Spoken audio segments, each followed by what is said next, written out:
우리나라 교육열이 높은 것은 전 세계가 인정하죠. 그런데 혹시 그거 아시나 몰라요. 우리나라 여성 학력이 세계 1위랍니다.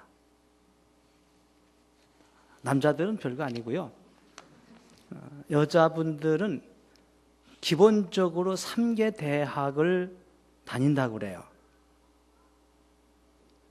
장독대, 싱크대, 화장대.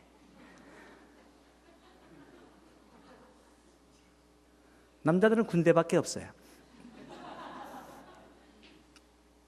그래서 정치하는 사람들 보세요.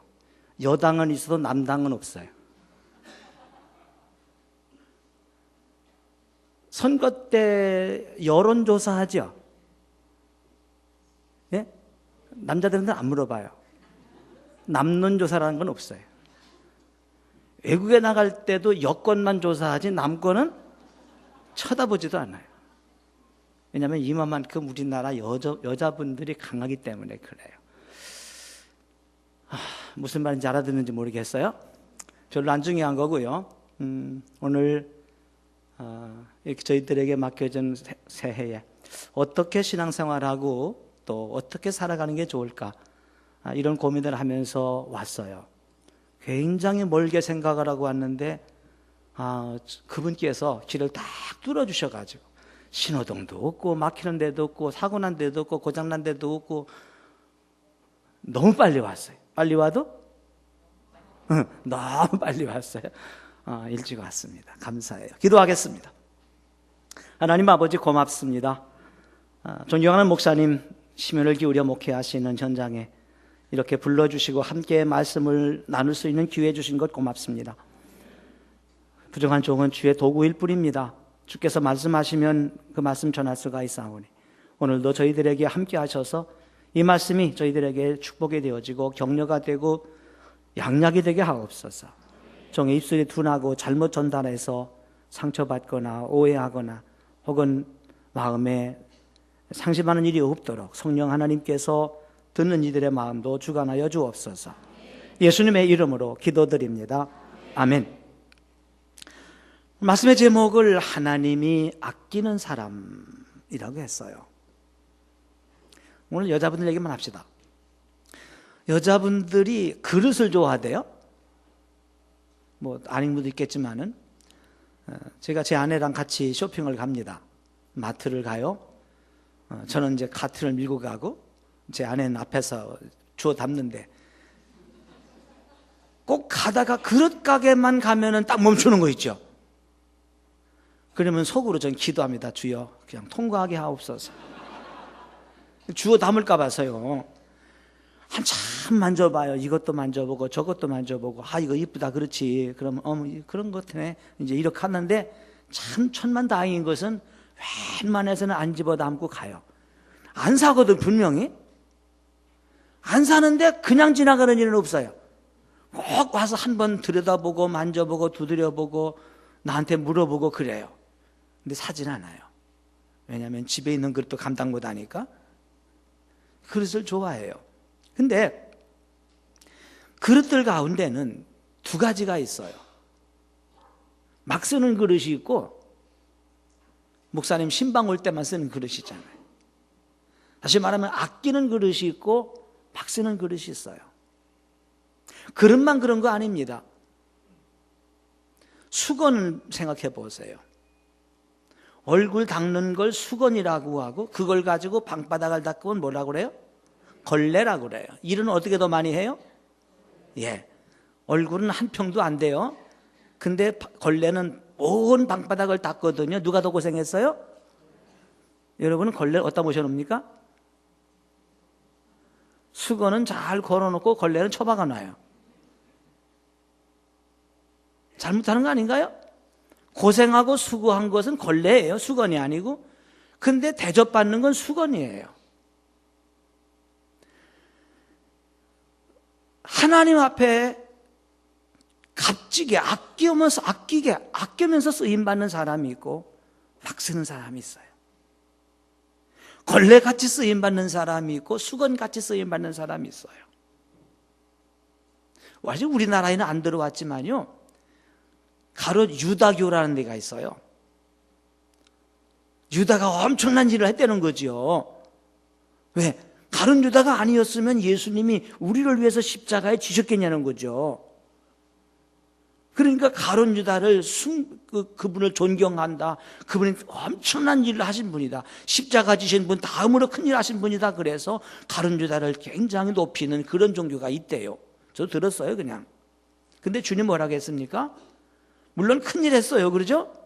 큰 일 했지만은 주님 말씀하시기를 나는 성경에 기록된 대로 가거니와 그 사람은 차라리 나지 않는 것이 좋을 뻔했다. 맞아요. 큰일 했어요. 큰일 했지만은 하나님이 아끼는 사람은 아니더라 그 말입니다. 성도가 누굽니까? 성도는 예수 믿고 생각이 바뀌고 말이 바뀌고 행동이 바뀐 사람. 다시 한번요. 성도는 예수 믿고 뭐가 바뀌어요?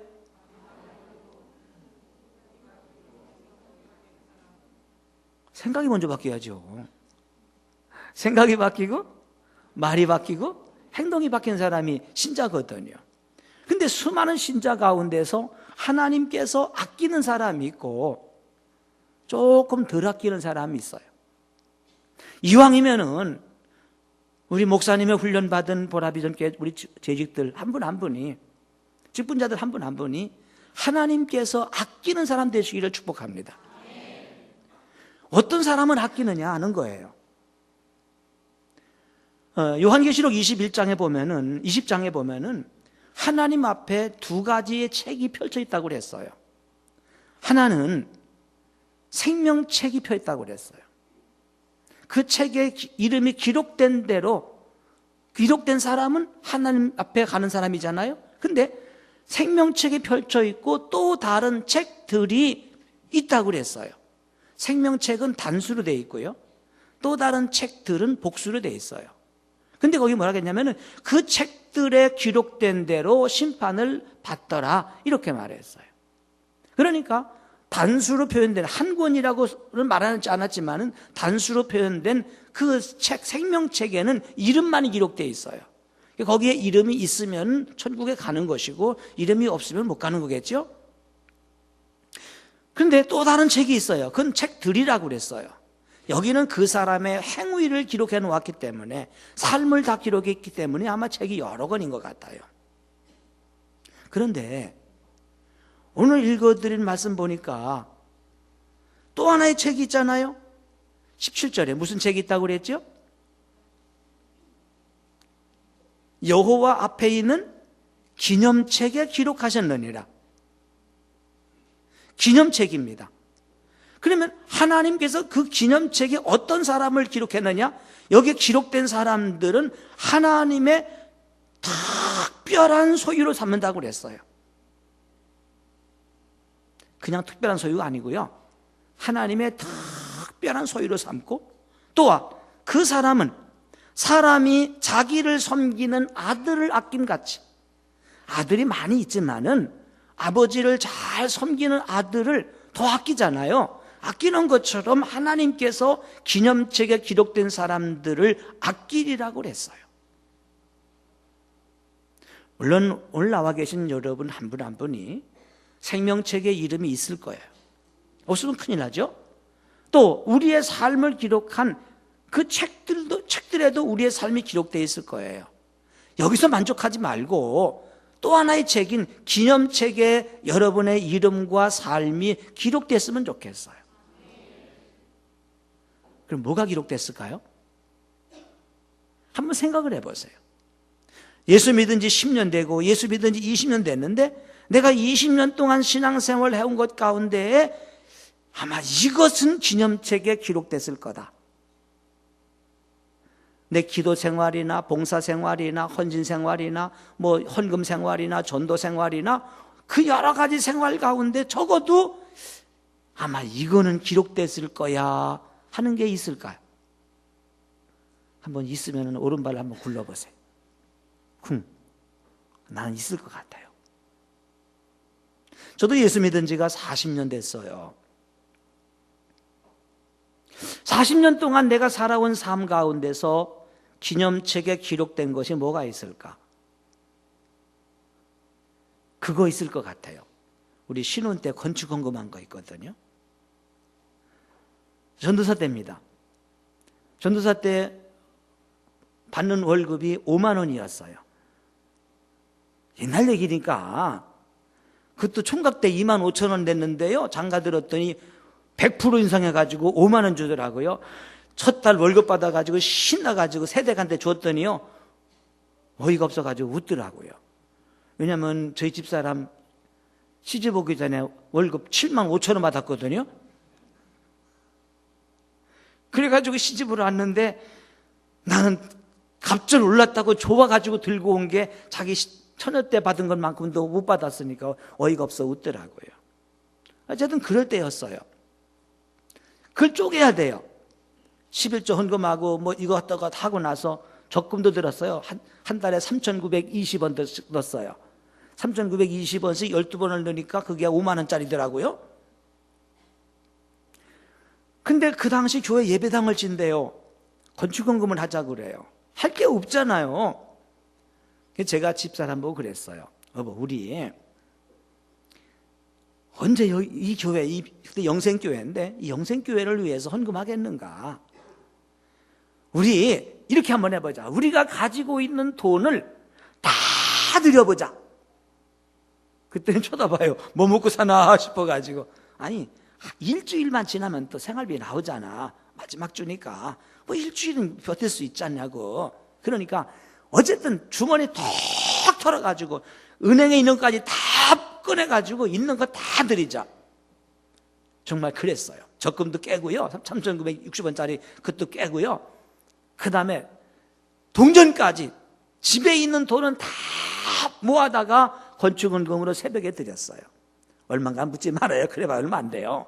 그러나 우리는 정말 한 푼도 남기지 않고 다 했어요. 그런데 아침에 그걸 드리고 났는데요, 기쁘지가 않아요. 왜 그럴까?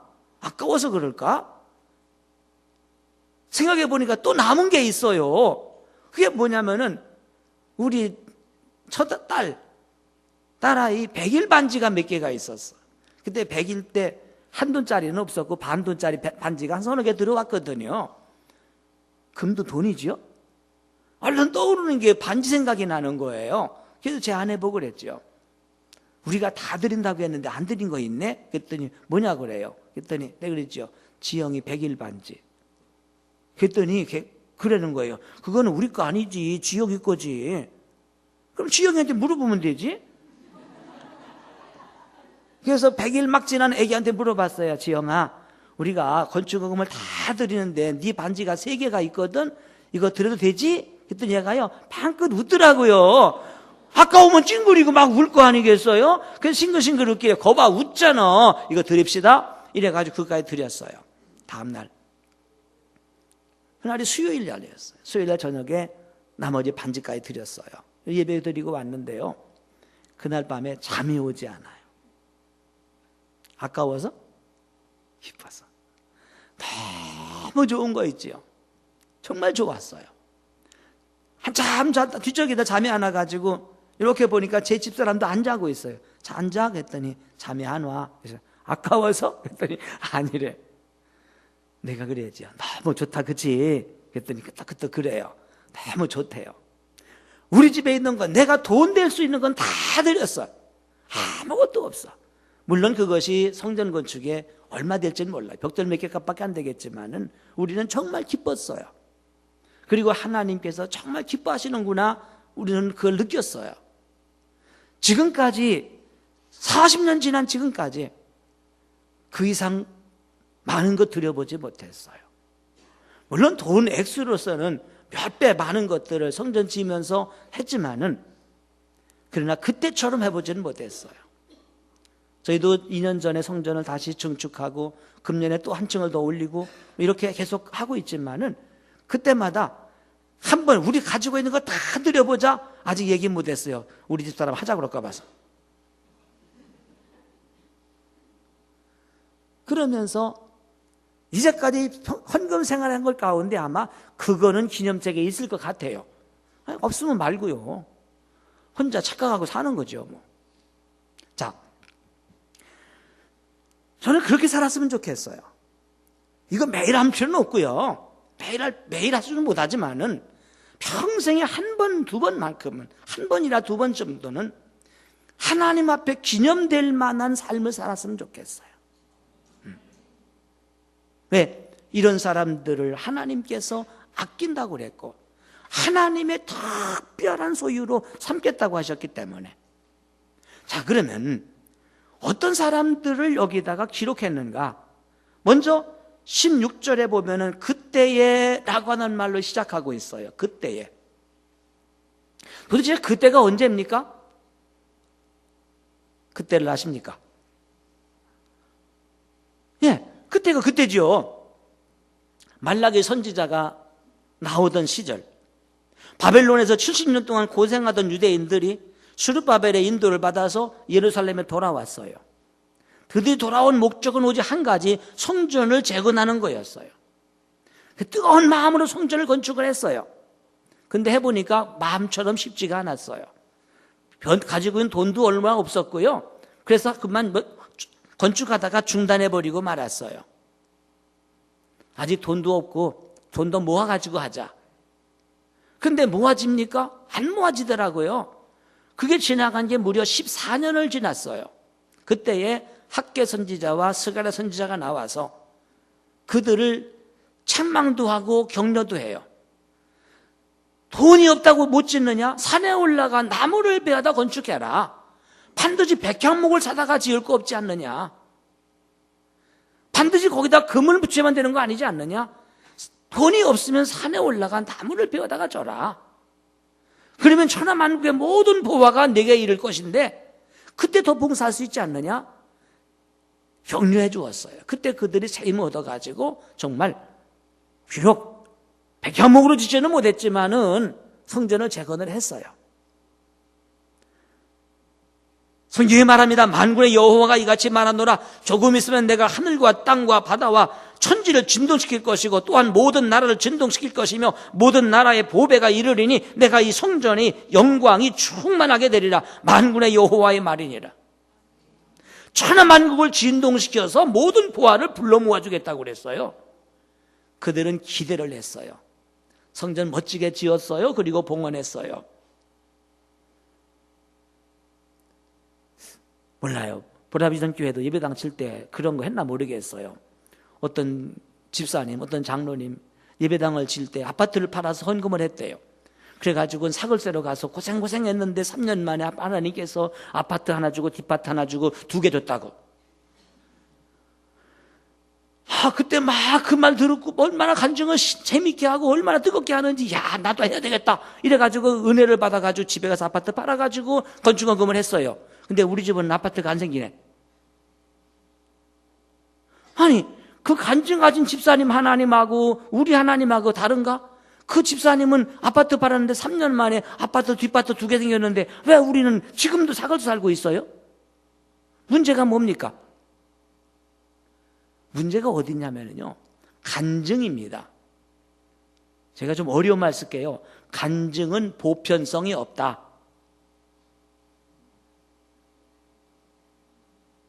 누구나 그런 일이 생기면 간증해요, 안 해요? 안 하지. 그건 당연한 일인데 뭐 간증이 돼요. 저희 집이 서울 도봉구 쌍문동이에요. 여기까지 제가 걸어왔어요. 뛰어왔어요. 아니, 예를 들어서 그렇다면 자랑거리 되지요? 간증이 되지요? 근데 차 타고 왔어요. 운전하고요. 그건 자랑거리가 돼요, 안 돼요? 왜요? 나도 할 수 있으니까. 하나님께 이렇게 봉사했더니, 이렇게 헌신했더니, 이렇게 복을 받았다. 여기 와서 간증할 수 있는 것은요, 다른 사람은 그렇게 복 받지 못했는데 나는 받았으니까 간증하는 거예요. 근데 나도 될 거라고 생각하면 안 되죠. 그냥 간증은 간증으로 들으세요. 하나님이 그 사람에게 그렇게 복을 주셨구나. 그런 일도 있었구나. 여기서 그쳐야지. 그 사람에게 그렇게 됐으니까 나도 이렇게 된다? 그러면 간증이 그때부터는 없어지는 거예요. 어쨌든 여기 그 당시 사람들이 성전을 졌어요. 그리고 10년이 지나고 20년이 지나고 50년이 지났어요. 분명히 하나님 말씀하시기를 천하만국의 보화를 다 내게 불러주리라. 만군의 여호와의 말이니라 그랬거든요. 그렇기 때문에 그들이 재산 들여가지고 건축을 했기 때문에 잘 될 줄 알았어요. 나라가 부자가 될 줄 알았고 자기도 부자가 될 줄 알았습니다. 그런데 50년이 지나고 100년이 지나도 변화가 없어요. 그냥 더 가난해진 건 아닌데 그들이 기대한 것만큼 엄청난 변화가 오지 않았어요. 그러다 보니까 세월이 흘러가면서 백성들은 점점 신앙이 식어지기 시작하고 열심히 식어지기 시작을 해요. 근데요, 열심히 식어지고 신앙에 식어져도요, 기본적으로 할 건 해요. 우리들 안 그렇습니까? 꼭 은혜 받아야만 주일날 교회 나와요? 은혜 안 받았어도요, 주일날 되면 11시 되면 교회 와요. 왜? 이제까지 해오던 게 있잖아요. 그렇기 때문에 그냥 와요. 특별한 일이 없어도요. 그런데 문제는 뭐냐? 똑같이 와서 11시에 와서 예배는 드리지만 그 마음에는 뜨거운 감사와 감격과 정성과 이게 없잖아요. 그냥 하는 거예요. 그러니까 이 당시 이스라엘 사람들이 똑같이 제사를 드립니다. 예배를 드립니다. 그런데 거기에는 정성이 사라져 버렸어요. 그래서 제물을 드리는데 성경에 보니까 1장에 나오나요? 눈먼 거, 병든 거, 저는 걸 드렸다고 그랬어요. 그러면서 뭐라 그러죠? 이걸 너희 총독에게 드려봐라. 이걸 받겠는가? 이렇게 말합니다. 얼마나 번패스러운가, 얼마나 이거 귀찮은 일인가, 왜 꼭 제사 드릴 때 이걸 되게 가지고 오라고 그러는가, 이러면서 안 할 수는 없고 하긴 하는데 귀찮다고 그러단 말이죠. 그러면서 골라 가지고 왔어요. 어떤 것을? 병든 거, 눈먼 거, 저는 거. 그랬더니 이 사람들이 뭐라는지 아세요? 언제 내가 그랬냐고. 내가 언제 눈먼 거 가졌냐고 그래요. 왠지 아세요? 양을 잡아 드릴 때에 산 양을 그대로 드리면은 그런 말을 하지 못하는데 양을 잡아서 드려요. 양을 죽이면은 뜬 눈도 감아요. 그렇기 때문에 어차피 죽으면 눈 감아요. 그러니까 눈 말똥말똥 뜬 거 잡을 이유가 없잖아요. 그러니까 눈먼 거 잡은 거예요. 재물을 가지고 오는데 양을 걸어오는 게 아니고 잡을 때에 각을 뜬다고 그랬잖아요. 닭도리탕 만드는 것처럼 톡톡톡 잘라요. 그러면 다리가 길이가 똑같을 필요가 없죠. 좀 작으면 어때요? 다 어차피 잘라놓을 건데요. 병든 거요. 내장은 원래 다 꺼내가지고 불태워 버려요. 그렇기 때문에 속이 썩은 것 상관없어요. 그렇기 때문에 그런 것만 골라가지고 드렸어요. 그리고 내가 언제 그랬냐고. 이렇게 말하더라고요.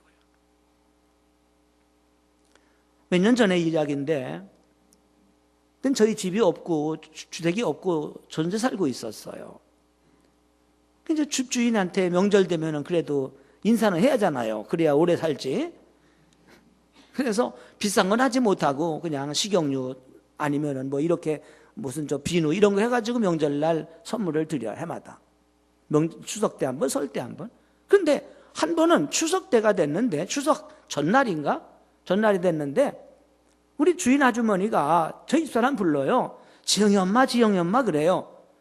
이제 집사람이 나갔지요. 나는 귀 쫑긋 세우고 무슨 밀답을 나누시는가 하고 이제 듣고 있더니 뭐라고 하냐면은요, 이거 그래도 먹을만 하니까 발라 먹어, 괜찮은 거야, 그러더라고요. 우리 주인 아줌마가 과일 장사했어요. 근데 그날이 언제냐? 추석 전날이었어요. 추석 전날 우리 집에 과일을 가져왔는데 뭘 가져왔다고요? 발라 먹는 거. 아니, 어차피 버리는 거, 버리면 아까우니까 발라 먹으면 좋아요. 근데 왜 하필이면 추석 전날 가져와 이거를요? 목사님 댁에 추석 전날 과일 몇 바구니 들어와요. 근데 그걸 받아가지고 들어온 제 아내가 별로 반가운 얼굴이 아니야. 당신 발라 먹으래? 그러면 날 주고 가더라고. 무슨 얘기예요? 당연히 안 먹겠다는 얘기지. 아까워서 내가 먹었지. 어떡하겠어요? 뭐 발라 먹었지요. 발라 먹으면서 느낌이 뭐냐면, 이건 아니다. 반갑지 않아요.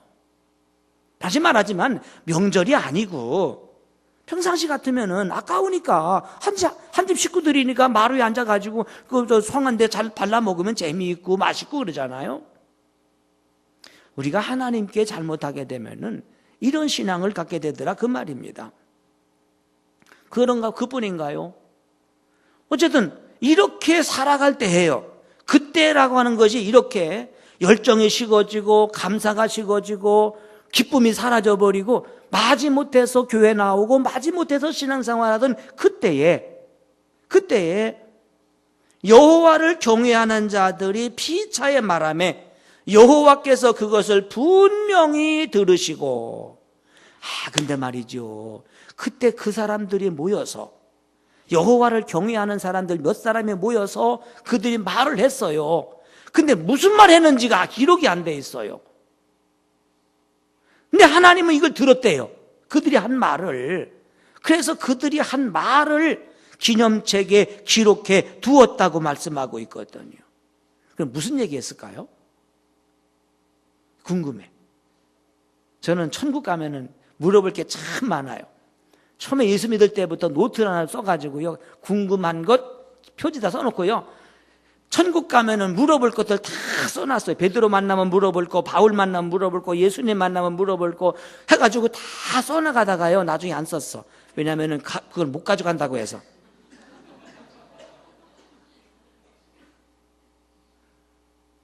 써놓으면 뭐예요? 가져가질 못하는 걸.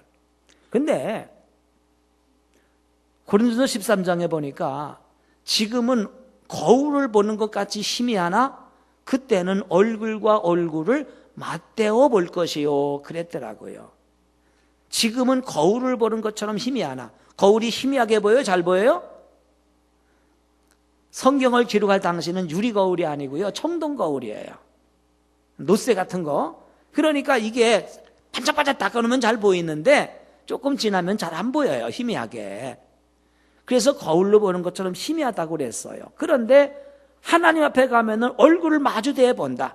다시 말하면 지금은 궁금한 것도 많고 이해가 안 되는 것도 많고 물어보고 싶은 것도 많은데 막상 가서 보면은 다 이해가 된대요. 그러니까 메모할 필요 없어요. 그냥 궁금한 건 그런가 보다 하고 지나가면 돼요. 그런데 그들이 도대체 무슨 얘기를 했을까? 그리고 무슨 얘기를 한 것을 기록해 놓았을까? 이게 궁금했어요. 뭐냐? 바로 1장과 2장, 3장에 그 대답이 나와요. 잠깐 말씀을 드렸지만은 이렇게 하지 말자. 우리는 저렇게 하지 말자. 우리가 신앙생활하면서 두 가지를 배우잖아요. 저렇게 하자 하는 게 있고요. 이렇게 하지 말자 하는 게 있어요. 저는 참 주변머리가 없어가지고요. 신학생 때, 전도사 때 한 교회에서만 있어봤어요. 어딜 가보지를 못했어요. 그 교회에서 세례받고 그 교회에서 신학교 들어가서 목사 한수 받고 개척 나올 때까지 그냥 그 교회 떠나지 못해서 한 교회에서 14년 동안 있었어요. 잘한 거예요? 못한 거예요? 아니, 갈 데가 없어 못 갔어. 지금 여기저기 다니면서 사역을 배웠어야 되는데 그냥 그 한 교회에서만 배웠어요. 그 대신 어떻게 했느냐? 두 가지를 배웠어요. 일단 내가 전도사니까 목사님 말에는 죽도록 충성했어요. 죽도록 충성했어요. 얼마큼 했냐면은요. 지금 중지자 세미나 때 말씀을 드렸을 거예요. 라면을 끓여가지고 막 먹으려고 그러는데 목사님이 불러요. 황전사. 딸내미가 와가지고 전도사님 아빠가 불러요. 라면 한 그릇 먹는데 몇 시간 걸려요? 제일 빨리 먹는 방법이 뭐예요? 찬물 부어가지고 후루룩 마시면은요 2분이면 끝나요. 씹을 것도 없어. 그런데 먹던 라면을 놓고 뛰어갔어요. 왜? 목사님이 부르시니까. 제 아내가 그걸 다 먹었어. 아까워서. 두 그릇을 먹으면서 뭐라고 한지 아세요? 나한테 얘기하니까 알지. 그래 잘났어. 죽도록 충성해라. 어이구 5만 원 받으면서. 그리고 먹었대. 먹고 체했어. 제 아내가. 기쁨으로 먹어야 소화가 잘 되는데 속 터져가지고 주둥이 나와가지고 먹는데 이게 소화가 되겠어요? 안 되지요. 알고 보니까 그때 임신했었어. 체하고 나서 알았어, 임신한 거를요.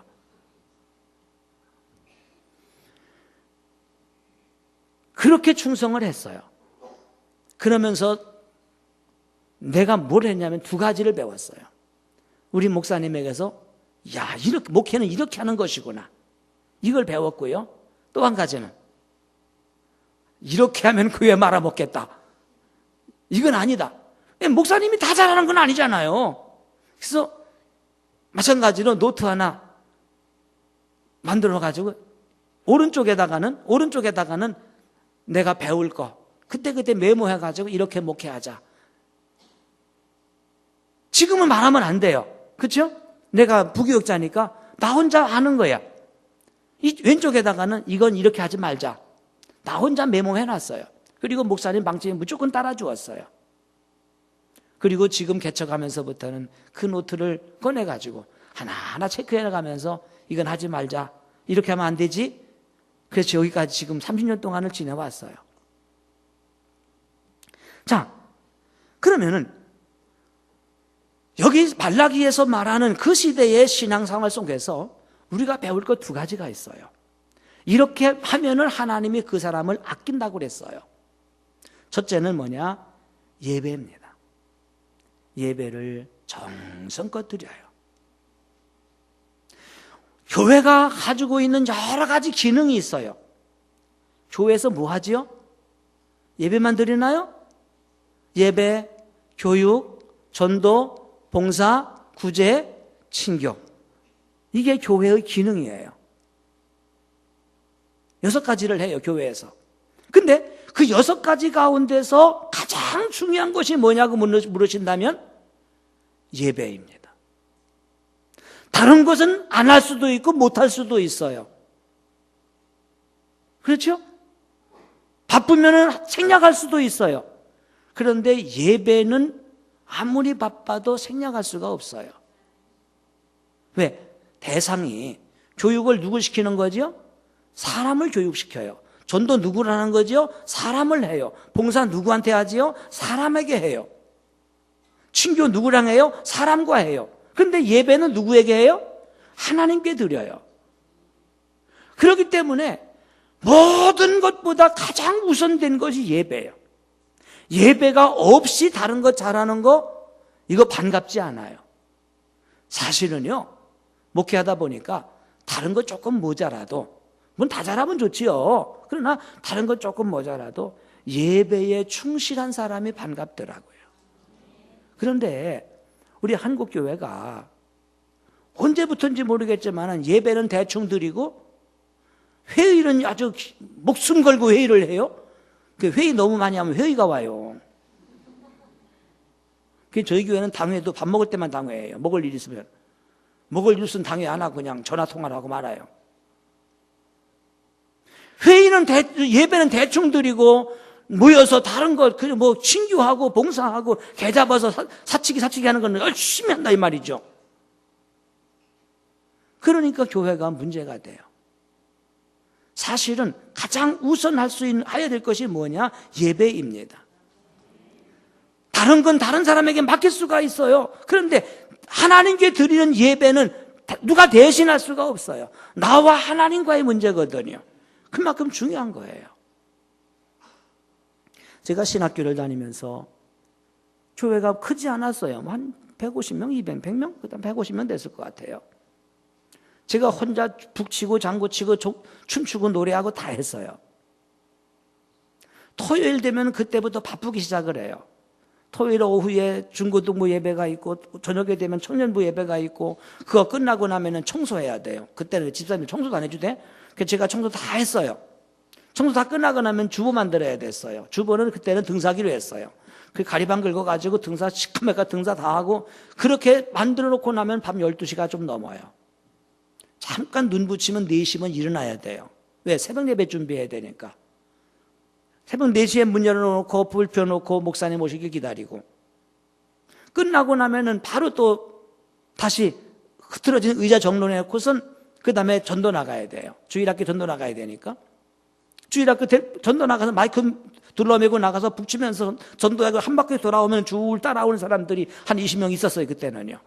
그래가지고 주일학교 끝나요. 끝나고 나면은 또 지저분해졌으니까 또 빨리 청소해놓고서 그 다음에 이제 어른들 영접하기 시작을 하죠. 밖에 나가서 주보 나눠주고 들어오시라고 인사를 하고, 그리고 11시 딱 되면은 11시 한 5분쯤 되면은 문 닫고 보면은 안에 들어갈 자리가 없어요.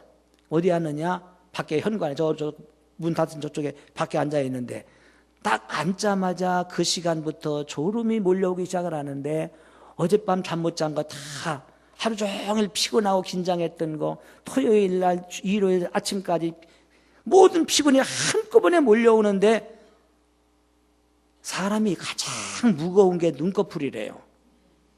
강호동도 그건 못 든대요, 눈꺼풀을. 그냥 앉자마자 잠이 들어요, 잠이 들어요. 참 감사한 건요, 잘 자요. 하나님 말씀은 진리입니다 하면서 자요. 그리고 설교 딱 끝나면 눈 떠요. 감사하지. 예배 끝나고 나올 때까지 자고 있으면 어떻게 전도사가요. 그러면 또 예배 끝나고 나면 아이고 은혜 받으셨지요. 예, 인사하고 보내요. 이렇게 하기를 몇 달을 했어요. 어느 날 가만히 앉아가지고 내가 지금 뭐하고 있나 생각을 했어요. 온 성도들이 예배 드리도록 내가 모든 서빙을 다 해놓고 정작 나는 예배를 못 드리고 있던 거예요. 마치 주부들이 음식을 잘 만들어서 남편도 먹게 해주고 애들도 먹게 하고 부모님 잘 잡수시게 만들어 놓고 보니까 나 먹을 게 없어. 이런 모양이잖아요. 아마 한 3개월 가까이 그런 세월을 살았던 기억이 있었어요. 그때 느껴진 게 이건 아니다. 내가 하나님께 예배를 드리지 못하면은 다른 거 다 잘한 게 무슨 소용이 있겠어요. 우리에게 중요한 것은 바로 하나님과 예배입니다. 봉사도 중요하고요. 뭐 다 중요하지만은 예배보다 귀한 건 없어요. 왜? 예배는 하나님께 드려지는 것이기 때문에. 우리 장로교회 기본적 신앙 원리가 꼬람대오잖아요. 하나님 앞에서. 그러기 위해서 어떻게 하는 것인가? 우선 우리가 기억할 것은 예배는 두 가지가 있어요. 공적인 예배와 삶의 예배가 있어요. 너의 몸을 하나님이 기뻐하시는 거룩한 산 제물로 드려라. 너희의 드릴 영적 예배니라.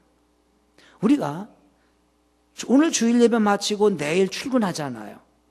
회사로 가고 혹은 뭐 공장으로 가고 가게로 가고 학교로 가고 어디로 가든지 다 흩어지는데 내 삶의 현장이 곧 예배 장소입니다.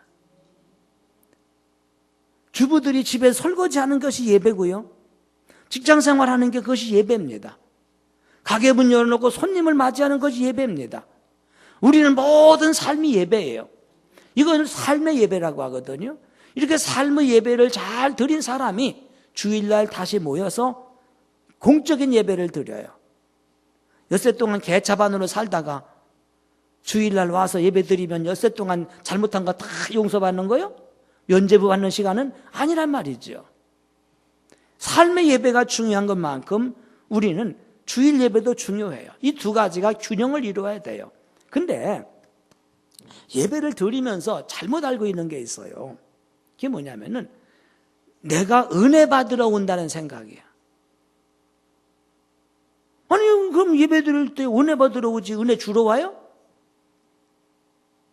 그래서 내가 은혜 받았으면은 예배 잘 드렸다.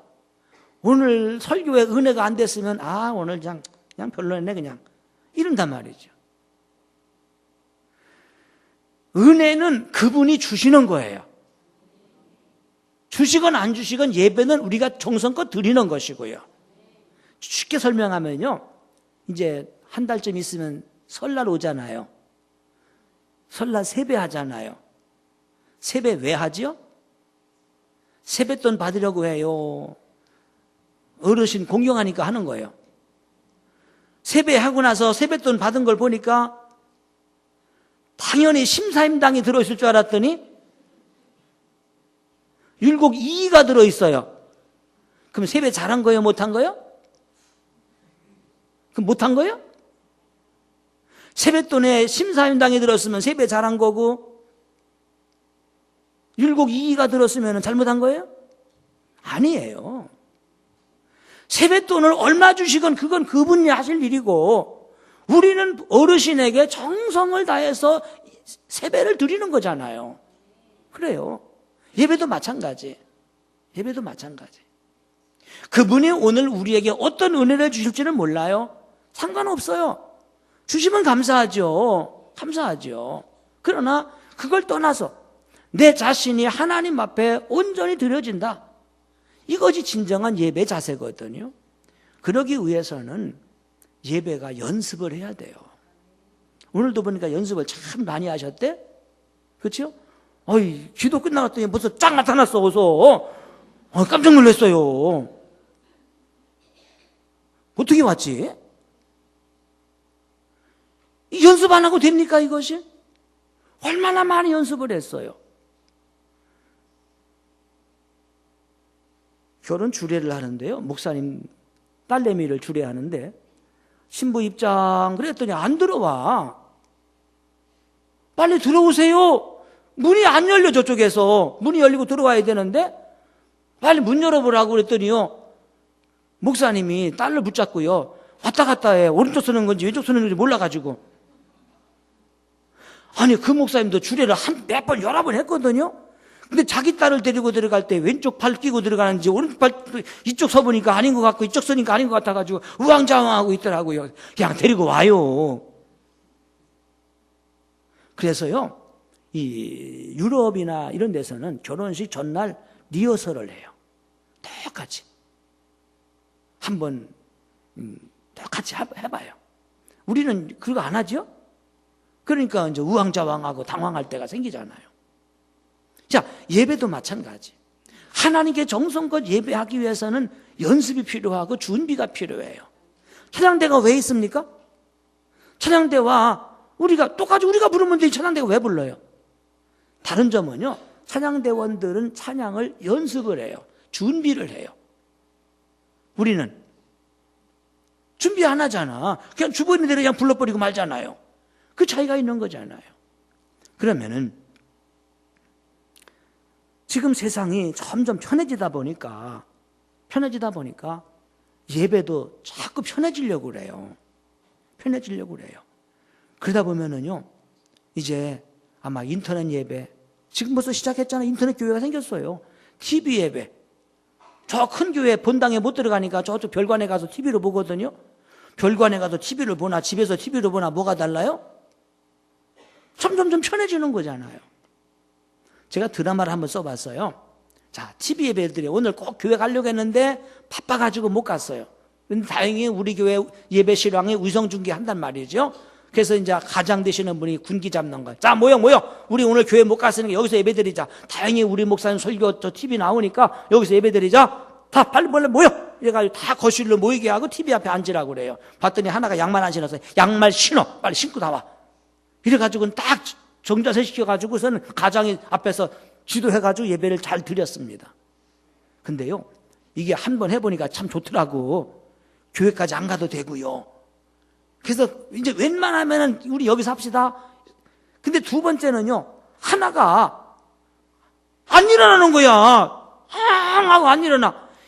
가서 소리를 지르면서 끌고 나왔어. 앉아! 예배 드릴 거니까. 그러면 옷은 뭐 입었어요? 그냥 내복바람으로 앉아서 예배 드려. 다행히 목사님 못 보잖아, TV 속에서. 그냥 예배 드렸어, 그날은요. 근데 또 얼마 지나고 나니까 예배 드리고 있는데 아내가 그런 거, 여보 나 왜 이렇게 피곤한지 몰라. 나 좀 기대 앉을게. 그래가지고 반쯤 기대 누워가지고 예배 드려. 나중에는요, 전교인 누워가지고 예배 드려. 이게 TV 예배예요. TV에서 설교를 들을 수는 있지만, TV에 설교는 들을 수 있지만 TV에서 예배를 드릴 수는 없어요. 사람은 점점 편해지고 싶어요. 육신이 편해지는 건 뭐냐? 땅에 닿는 면적이 넓으면 넓을수록 편해져요. 서 있는 것보다는 앉아 있는 거, 앉아 있는 것보다는 누워 있는 거. 땅의 면적이 넓을수록 편해지거든요. 아직 가는 게 제일 편해요. 그래서 우리 몸은 자꾸 쳐서 복종시키지 않으면 자꾸 게을러지게 돼 있거든요. 그래서 우리가 주일 예배를 드릴 때에 강조할 게 있어요. 첫째는 주일 예배는 결석하면 안 돼요. 우리 한국 교회 신앙이 자랑스러운 것은요, 초대교회, 지금 제가 방학특강을 한국 교회사를 가르치고 있거든요. 내일 가르칠 부분이 1907년 교회 부흥, 한국교회 평양 대부흥 운동을 내일 강의할 건데, 초대교회 우리나라의 신앙이 값진 게 뭐냐면요, 주일 성수를 위해서 목숨을 걸었어요. 해방되고 나서 북한 쪽에는요, 인민군이 진주했잖아요. 예배를 못 드리게 하려고 선거를 주일날 했어요. 주일날 그것도 어디서 했느냐? 교회에서 했어요. 예배당에서 투표하는 거예요. 일부러 예배 못 드리게 하려고. 그때에 수많은 사람이 옥에 갇히고 고문당하고 죽었어요. 뭐 때문에? 주일 예배 드리기 위해서. 지금 우리에게 그런 신앙이 필요해요. 내가 오늘 주일 예배 안 드리면 죽는다. 예, 죽는다. 이런 자세를 가지셔야 돼요. 근데 점점 이런 생각이 희미해져요. 오늘 한번 빠지지 뭐. 근데 빠지는 거, 한 초에 빠지면 엄청 가슴이 뛰는데요, 두 번 빠지고 나면 가슴 뛰지도 않아. 그때부터는 그냥 되는 것 같이 생각이 되어져요. 이것이 문제란 말이죠. 제가 1973년에 군대를 갔어요. 10월 5일 날 강원도 양구에 부대 배치가 됐어요. 그날이 금요일이었어요. 이틀 지나고 나니까 주일이 왔대. 근데 독립대대기 때문에 교회가 없어요. 영 밖으로 나가야 돼요. 근데 부대 안에서 그래도 꽤 많은 사람들이 한 3km 떨어져 있는, 그때 당시 교회 이름이 덕석교회인데 지금은 동면교회로 바뀌었어요. 거기를 나가더라고요. 제가 그랬죠. 저도 데려가 주세요 그랬더니요, 초다부대 이제 막 들어온 송충이 한 마리 달고 아직까지 어디 부서 배치도 안 받은 녀석이 주일날 교회 간대요. 그래서 나도 좀 데려가 주세요 그랬더니 다 쳐다봐요. 그때 그도 고마운 게, 제가 본부 이제 아직 배치 안 받았으니까 본부에 있었는데, 본부 포대 그 서무계가 이석한 전 병장인데, 이 친구가 너 이렇게 보더니 신학생이거든요. 너 신학생이네. 좋아, 내가 데리고 갈게. 이래가지고 그냥 갔다 왔잖아요. 갔다 오고 그날 저녁에 뭐 한지 아세요? 동포세요. 동포. 군대 화장실은 푸세식이에요. 동포가 뭔지 아세요? 똥퍼. 옛날에요, 그 똥찌개 가지고 다니면서 똥퍼 하면 그 창피하니까 동포 이러고 다녔어요. 지금은 그런 거 없지요, 그죠? 차로 퍼니까. 제가 교회 갔다 왔더니 그거 푸라고 하더라고요. 펐지요, 뭐. 감사함으로 펐지요. 그래서 그날부터 교회 갔다 오면 제가 하는 일은 동포야. 근데 그때가 10월 5일이잖아요. 한 달 지나고 11월 되니까 얼기 시작하는데, 화장실이 밖에 있잖아요. 응하면은 여기 올라오고, 얼었어? 또 응하면 또 올라오고, 또 응하면 올라와가지고서 며칠 지나면 이게 여기까지 와가지고 군대가 찔려. 이걸 누가 처리해야 돼요? 이건 제 일이잖아요. 얼음을 깨야 되는 거예요. 근데 이걸 망치로 깨다 보면 얼음이 튄다? 상상만 재밌죠? 정말이에요. 얼굴에 튀고. 그러면 이제 냄새 안 맡으려면은, 냄새 안 맡는 방법이 뭐죠? 코를 막는 거죠?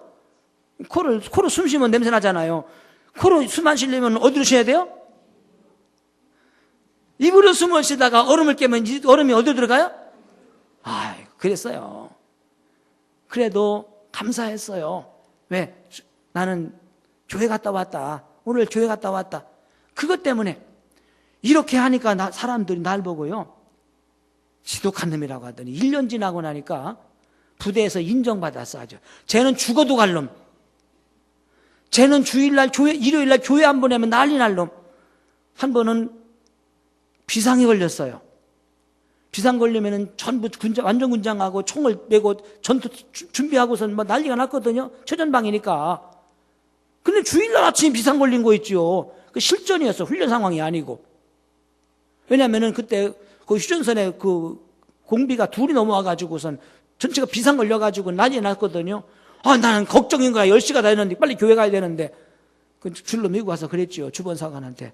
저 교회 갔다 오겠습니다. 그랬더니. 나보고 정신이 있냐고 그래요. 정신이 있으니까 가지요. 하도 어이가 없으니까 빨리 갔다 와. 1년 동안 쌓은 공이 있었어요. 그래도. 아예 인정을 받고 나니까 쟤는 안 가면 죽을 놈이야. 안 가면 사고 칠 놈이니까 그냥 비상사태라도 갔다 오는 게 낫겠다 싶어가지고 보내주더라고요. 그러니까 인정받기까지가 어려워요. 어떤 분들은 남편, 부모님 때문에 교회 못 나온다고 그러죠. 한번 해보세요. 거기까지는 어려워요. 고난도 있고 시련도 있어요. 근데 한번 인정받고 나면요, 그때부터는 쉬워요. 그때부터. 너무 쉽게 주일 범하기 쉬워요. 회사에서 나오란다고 그냥 주일 빠지고, 어디 시골 간다고 주일 빠지고, 뭐 결혼식 있다고 주일 빠지고. 아니, 결혼식 있으면 꼭 그날 가야 돼요? 전날 갔다 오면 안 되나? 전날 갔다 오면서 아시다시피 내가 보라비전교회 집사인데 내일 교회 가야 된다고요. 왜 주일날 결혼식 하십니까? 그래서 제가 오늘 미리 왔어요. 죄송합니다 하고서 5만 원 담을 거 10만 원 담아 줘보세요. 되게 좋아해요. 그 사람들이 사람이 안 오고 돈 주는 걸 제일 좋아해요. 왜냐면은 요새 결혼식 밥값이 장난이 아니야. 보통 4만 원, 5만 원 한다고요. 5만 원 들고서 부부가 오면은요, 눈에 튀어나와 그냥. 무조건 밥값도 안 되잖아요. 근데 생각해봐. 밥도 안 먹고 그다 10만 원 담아줘봐요. 얼마나 좋아하는가. 그걸 그럼 될 걸 뭘 그렇게 걱정을 하십니까? 성경에 뭐라고 했어요? 만약에 안식일에 소가 구덩이에 빠지면 그걸 건지지 않겠느냐. 아주 어떤 분이 날 보고 그러더라고. 안식일에 소가 웅덩이 빠지면 건지지 않겠냐고 하지 않았습니까? 그렇기 때문에 피치 못할 사정이 있으면 주일날도 일해야 되지 않겠습니까? 내가 그랬죠. 근데 그놈의 소가 안식일마다 웅덩이 빠지면 어떡하지? 아니, 어쩌다 한 번 웅덩이 빠졌으면 그걸 건지지만은 이 소가 꼭 안식일마다 웅덩이 빠져. 여러분 같으면 어떡하시겠어요? 그때는 잡직을 놔둬 이거를요? 그렇지 않습니까? 살다가 회사에 특별한 사정이 생겨서 어쩌다 한 번 오라는 건 뭐 그럴 수 있다고 봐요. 우리가 농경사회가 아니니까. 그러나 이놈의 회사가 그냥 주일마다 나오라고 그러네? 거기 나갈 이유가 뭐가 있어요? 차라리 그냥 굶고 말지. 이것이 우리가 가져야 될 자세라 그 말입니다. 예. 근데 주일은 성수하라고 그러니까 그냥 아무 데나 가서 되는 줄 아는 분들이 있어요. 재직이 아닐 경우는 그럴 수도 있어요. 적어도 보라 비전교회 재직이라면요, 본 교회에서 예배를 드려야 돼요. 내 이름이 기록된 곳, 나를 불러주는 곳은 여기밖에 없어요. 이걸 알아야 돼요. 오늘 우리 교회 그 조성애 권사님이 절 보고 그래요. 목사님, 엊그저께 송구연습에 갔다가 집에 가다가요, 큰일 날 뻔했어요. 집이 당진이에요. 이 권사님이 당진에서 주일마다 올라와요. 고맙게도 회사 다니시는데 권사님이 회사에서 새 차 하나 사줬어요. 그리고 기름까지 대줘. 그래서 그래 물어봤대요. 사장님, 교회 가는 것도 대줘요? 그랬더니 그것도 기름 대줄게. 이래가지고 얼마나 좋아. 교회 가라고. 사실 교회 가라고 준 건 아닌데 교회 갈 때도 타고 갈 수 있도록 차 대주지, 기름값 대주지, 이래가지고 교회를 오거든요. 지금도요. 근데 그날 깜빡 졸았나 봐요. 벽에다 쾅 부딪혀가지고선 다 망가졌다. 그래가지고는 서서 고속도로에서 볼 수도 없고요. 한참 가다가 휴게소 나와가지고선 어디 부딪혔나 가만히 보니까 부딪힌 데가 없더래요. 그 이상하다 싶어가지고는 바짝 불빛에 가서 보니까 부딪힌 데가 없더래요. 그럼 어디 부딪힌 거예요? 분명히 부딪혔거든요. 타이어가 부딪혔나 봐요. 감사하죠, 그죠? 그러면서 나는요 그냥 가는 줄 알았어요. 그래. 그럼 내가 장례식 해줄게. 그리고 웃고 말았어요. 알았어요. 근데 그렇게 해놓고 오늘 또 올라왔어. 거기서 당진에서. 감사해요. 그렇죠? 고맙잖아요. 그래서 제가 그랬죠. 뭐 이렇게 멀리서 오냐고. 남편이 예수 안 믿거든요. 근데 송구식 예배 때는 왔어. 왜냐면은 밤늦게 오는 게 안쓰러운지 남편이 같이 왔어. 그 남편이 늘 그런데요. 아니 꼭 거기까지 가냐고 그래. 그래서 그랬대요. 여보, 서울대학교 멀어서 못 가? 어떻습니까? 서울대학교 멀어서 못 가요? 아니잖아요. 교회가 가까워야 된다는 얘기는 가까운 교회로 옮기라는 말이 아니에요. 내가 교회 쪽으로 이사 오라는 거지요. 내가 교회 쪽으로 이사 올 수가 없다면은 그걸 감수해야죠. 감수해야 돼요. 그래서 내가 몸담은 교회가 있어요. 내 이름이 있는 교회가 있어요. 거기를 지키려고 해야 돼요. 저는 저희 장모님이 감사한 게 그거예요. 사위가 목사거든요. 이 어른이 강원도 양구에 살고 있는데 꼭 왔다가 토요일 오후가 되면 간대 집에. 그래서 아니 사위가 목회하는 거 궁금하지도 않아. 맨날 와서 보면 수요일 예배만 보고 간다? 그럼 수요일 예배 사람이 많아요? 적어요? 여기는 많은가? 우리는 적어. 그냥 목사 생각에 우리 장모님한테 교회 꽉 찬 모습을 좀 보여주고 싶은데 맨날 썰렁한 건 보여주잖아. 네, 그러죠. 장모님 그래도 주일날은 많아요. 알아. 알면 좀 보고 가요. 내가 왜 여기 있어? 우리 교회 가야지. 이 어른이 꼭 토요일만 되면은 집에 가셔요. 왜? 우리 교회 가야 된다고. 제가 그랬어요. 그 교회 목사님 나랑 나이가 동갑이거든요. 김 목사 행복한 줄 알아. 행복해. 그래. 이거 내가 뭔 말인지 모르지? 그랬더니 뭔 얘기냐고 그래요. 그 얘기를 했더니 그래요. 원래 권사님 그런 분이야. 그러더라고요. 귀한 일입니다. 그 다음에 주일 예배를 빠지지 않고 지각하지 않고 참석하는 것. 지각도 얘기해야 되겠다. 정시에 들어온 사람이 누군지 아세요? 저기 3월 1일 날 3.1절 국경일 날 경추식 할 때 잘 보세요. 11시, 10시? 10시죠? 10시에 딱 입장하는 분이 있어요. 누군지 아세요? 다른 사람은 다 나와 기다리고 있고요. 10시에 딱 들어서자마자 국민의례 시작을 해요. 대통령이야. 대통령은 미리 와서 기다리지 않아요. 밖에 있다가 시간 딱 들어가지고 들어오면서 앉으면 바로 국민의례가 시작이 돼요. 다른 사람들은요? 다 미리 와서 기다려요. 다음 주부터 11시에 오시는 분은 뭐다? 대통령이야. 대통령이야. 지가 대통령이 아니면은 전에 와야 돼요. 전에 와서 기도하고 주보에 나와 읽어보면서 오늘 목사님 설교 제목이 무엇인가, 본문이 어딘가를 찾아서 펴놓고 기도해야지요. 이것이 주일 성수하는 재직의 직분자의 모습이란 말이죠. 더 나가서 옷을 단정하게 입어라. 이렇게 말하고 싶어요. 주일날 교회 올 때 옷을 단정하게 입어라. 한복이건 양장이건 할 수만 있으면 정장을 하고 예배를 드려라. 우리 노회 목사님 중에 한 분은 참 신기한 분이 있어요. 등산 갈 때도 양복 입고 넥타이 메고 오는 사람이 있어요. 물론 목사는 늘 넥타이 매는 게 편해요. 넥타이 거울도 안 베고 매야죠.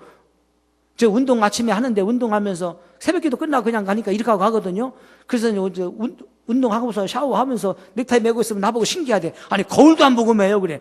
이걸 뭐 한두 번 맸나? 거울 볼 게 뭐가 있어. 그래요. 아무리 그렇지만 그래요. 등산 갈 때 양복 입고 넥타이 매는 건 좀 그렇잖아요. 그러니까 등산 갈 때는 등산복을 입고 운동할 때는 운동복을 입잖아요. 예배할 때는 예배에 맞는 옷을 입어야 하잖아요. 그런데 아무거나 입고 오는 사람이 있어요. 아무거나 입고 오는 사람. 사람이 누구를 만나느냐에 따라서 입는 옷이 달라져요. 주일 예배 때 아무거나 입고 오라고 해도요, 대통령께서 만나자고 하면 아마 양복 새로 맞춰 입고 갈걸?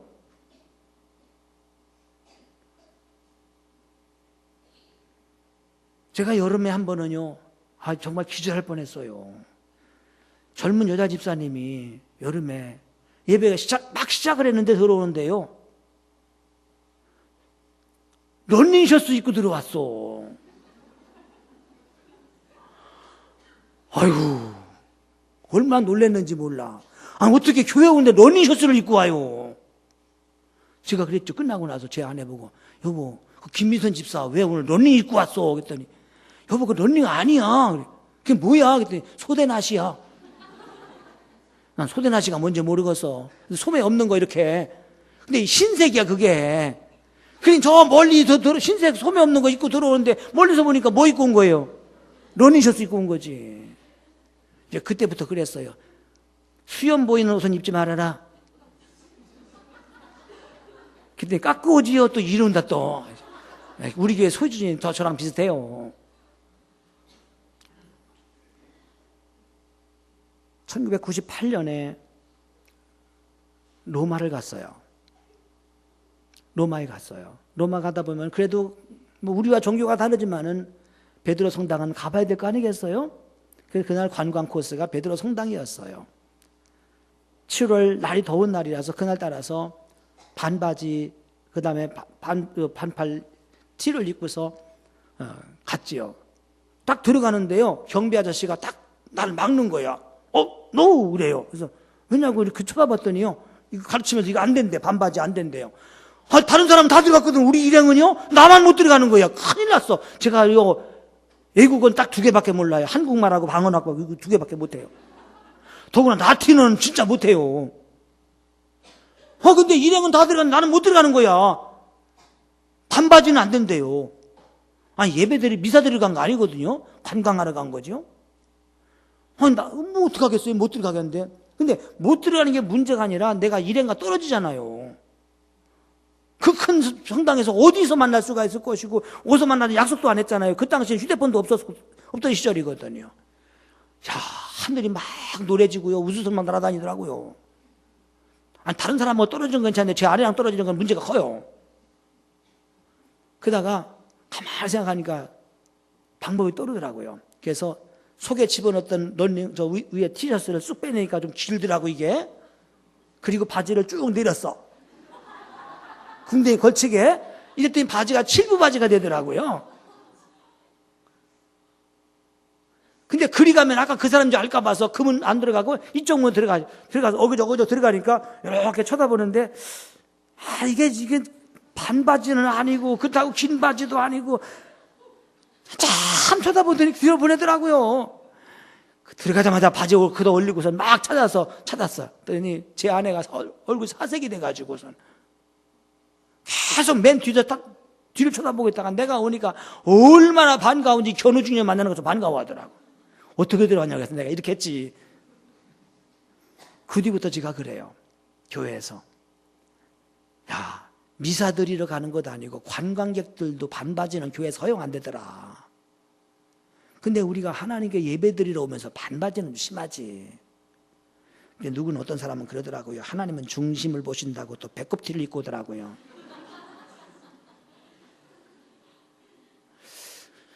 어쨌든 적어도 교회 올 때 입는 옷은 따로 있으면 좋겠어요. 미국의 청교도들은요, 교회 갈 때만 입는 옷이 따로 있다고 하더라고요. 저도 지금까지 30년 동안 하우는 황씨 고집이 있어요. 황가하고 황씨는 조금 달라요. 저는 황씨예요. 첫 번째 새 옷은 교회 갈 때만 입는다. 옷을 사서, 물론 교회 갈 때 입을 수 없는 옷이 있지만은 속옷이건 겉옷이건 새 옷을 입고 첫 번째 가는 것은 교회 가는 거다. 이제까지 변하면 철칙이고요. 세탁소 맡겨가지고서 첫 번째 입는 옷은, 첫 번째 입고는 교회부터 갔다 온다. 지금도 그래요. 물론 옷 가운데는 좀 유행이 지난 옷이 있어서 교회 입고 가기가 조금 그런 것도 있어요. 그럴 경우는 그냥 새벽 예배도 입고 가요. 어쨌든 세탁을 했건 아니면 새로 사왔건 첫 번째 입은 옷은, 깨끗한 옷은 입고 교회를 간다. 비행기 타고 첫 번째 여행은, 목사가 여행은 어디를 갈까? 나는 이스라엘 가고 싶었어요. 그래서 이스라엘 가기 전까지는 해외여행을 한 번도 안 갔어요. 선교여행을 가자는 제안도 여러 번 있었어요. 제 아내를 보내줬어요. 저는 안 갔어요. 고집이에요, 그게요. 쓸데없는 고집이에요. 목사가 첫 발걸음이 이스라엘이어야 되지 않겠느냐. 이스라엘 갔다 오고 나서부터 이제 3스라엘도 가고 4스라엘도 가고 다 갔어요.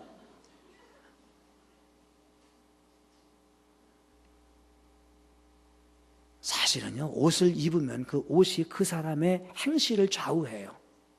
참 이상하지. 목사가 이렇게 양복을 입고 있을 때는요, 얌전하게 가요. 근데 목사도 예비군복 입으면 아무데나 그냥 쉬하고요.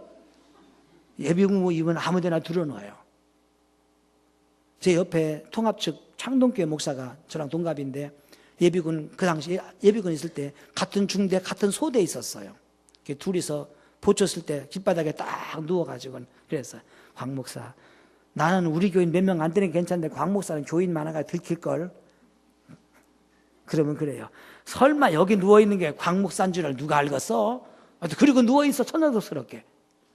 이게 예비군복 입었으니까 가능하지 양복 입고 가능하겠어요? 그렇죠? 그러니까 내가 옷차림이라고 하는 것은 마음가짐을 말해주는 거거든요. 그뿐이 아닙니다. 김동호 목사님 책에 보니까 S석에서 예배드리기 이런 주제가 있더라고요. 혹시 음악회나 연극 가보셨습니까? 좌석이 있죠? S석, 뭐 A석, B석, C석 있잖아요. 요새는 또 뭐 R석이 생겼더라고요. 알 낳는 석.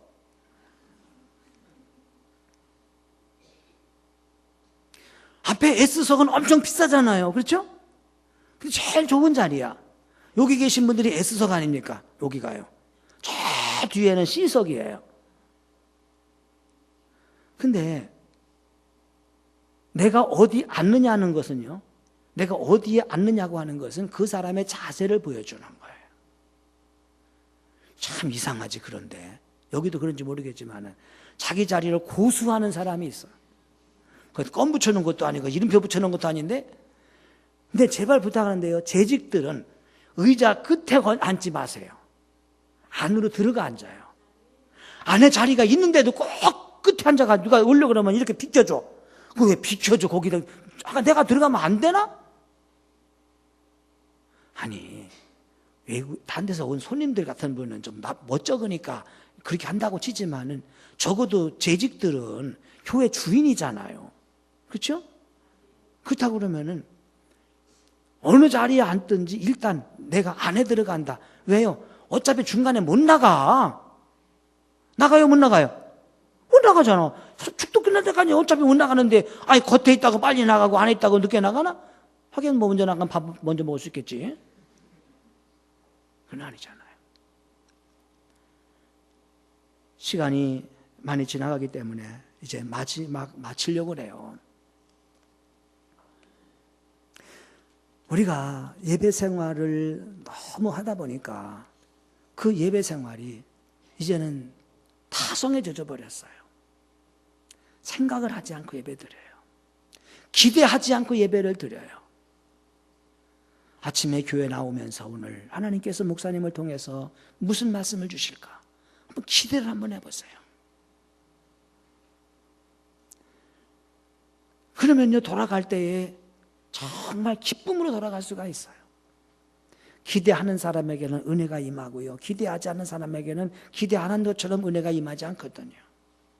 기대하는 것만큼 정성을 다하고 최선을 다해서 한번 예배를 드려보세요.